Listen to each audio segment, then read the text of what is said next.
If you recall the previous module, we covered goal setting and how to convey a simple but highly motivating speech in 30 minutes or less. Likewise, this module will focus more on showing you how to be a superstar speaker in just 3 days. Public speaking in just 3 days. Is it possible? The answer is yes, if you complete the 4 things on this checklist. In each lesson, you'll be exposed to different methods to overcome the common public speaking barriers faced by most speakers, especially how to build up your confidence when you're conducting presentations, and of course how to overcome your stage fright with a few easy techniques. Many of us have the wrong insight about introverts. Do you think this statement is true? Introversion is just a social preference. Similar to personal preference, people are free to choose what they want to be.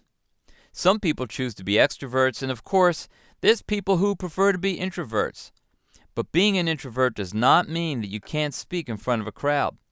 Many influential speakers are introverts as soon as they step down from the stage. That said, the single biggest misconception about introverts is that they're socially anxious and shy. And because of this popular myth, people have an impression about introverts, including the introverts themselves. They think they can't speak in front of a crowd. The honest truth is, anyone can be a great public speaker if they choose to be. Now, we'll begin the 3-day program on how to be a superstar speaker. Once again, focus on your goal setting. Have a clear goal in your mind about what you want to achieve. Here are some important questions to ask yourself when you're setting goals. Who's your audience? What's your message? And what's your medium? Once you have your goal set, plan your presentation. In order to craft your presentation, you'll need to know how long's your speech and what's the main focus in the speech. Unless you're preparing a long seminar, the recommended duration is 10 to 45 minutes. Anything longer, your audience will lose focus and you won't have their attention. Next, define the core message for your speech. If you're clear about what your main focus is, there won't be a problem in defining your core message. And then, you can start working on your presentation by using PowerPoint. In order to have a smooth flow in your speech, you need to structure your speech. The flow of your speech determines the effectiveness of delivering your message to your audience. First things first, start your speech with a warm welcome. Break the ice, then introduce yourself and explain why you're standing on the stage. Building rapport is as important as conveying the message itself. It affects whether you can move your audience to respond to your call to action. But don't spend too much time in the introduction. Visuals are used to aid the memory of your audience about your presentation and product. Research shows that most people remember visuals better than words, so make full use of these. Transitions between your main points helps to break down your core message into individual parts and at the same time serves as a short break for your audience. The transition keeps your audience on the track with you from point to point. Examples of transitions include "this is because," "speaking of this," and so much more. The closing is the most important part. You can end your speech with a conclusion that ties up everything you'd mentioned earlier. The conclusion should summarize, make an appeal, and lead your audience to answer the call to action. The implementation of stories supports your core message.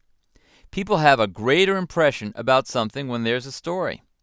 The use of stories in the presentation gives your audience a short break as well as brightening up the atmosphere, because stories are not only easy to remember, but also exciting. Once you've structured your speech, start rehearsing your presentation. There are 3 major elements for delivering a high-impact presentation: facial expression, body language, and the tone of your voice. Up until now, we put our focus on how to structure your speech, which is mostly related to words. But these 3 factors are as important as the words you use in delivering your message. The 3 elements should be put into practice. All in all, practice always makes perfect. When you're familiar with the speech, your confidence level will shoot up. When you have a clear goal in mind to share a message with your audience, it means you're ready for your live presentation. Most importantly, besides practice, get constructive feedback from your audience.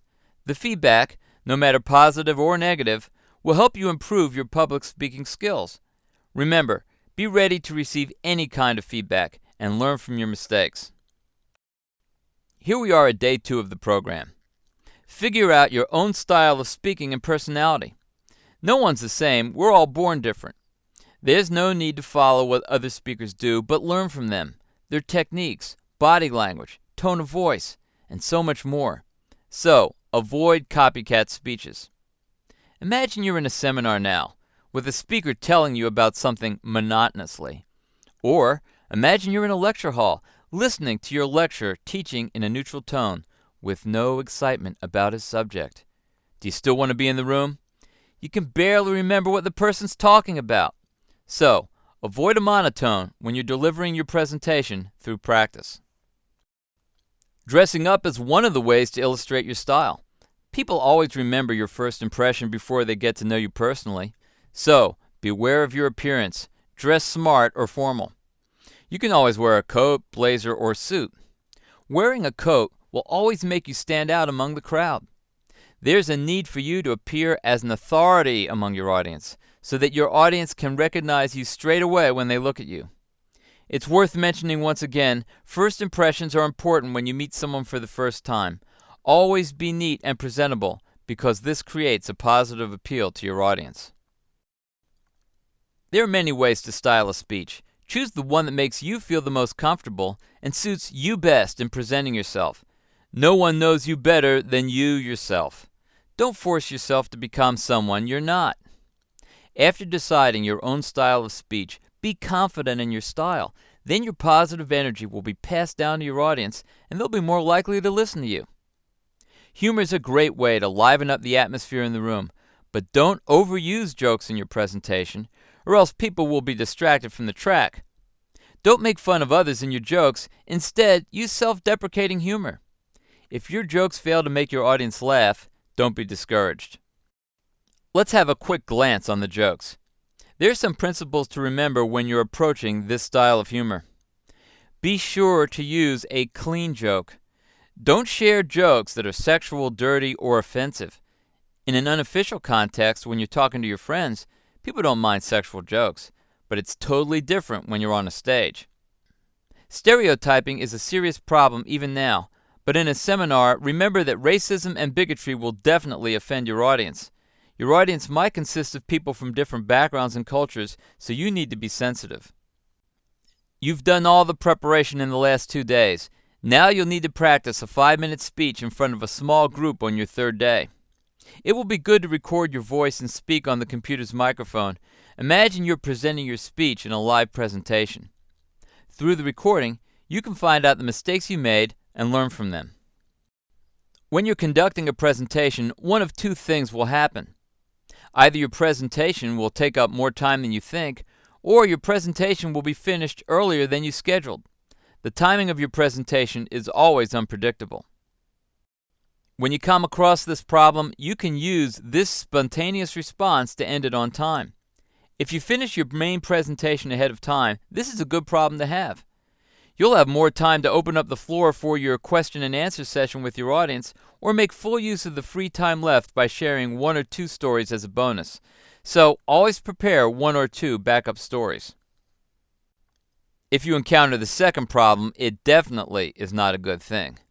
What should you do if you go overtime?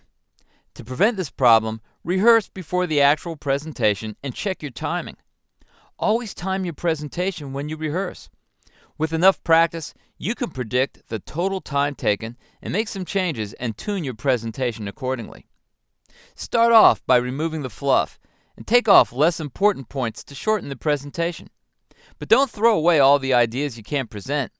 Instead, have them as your backup points or stories.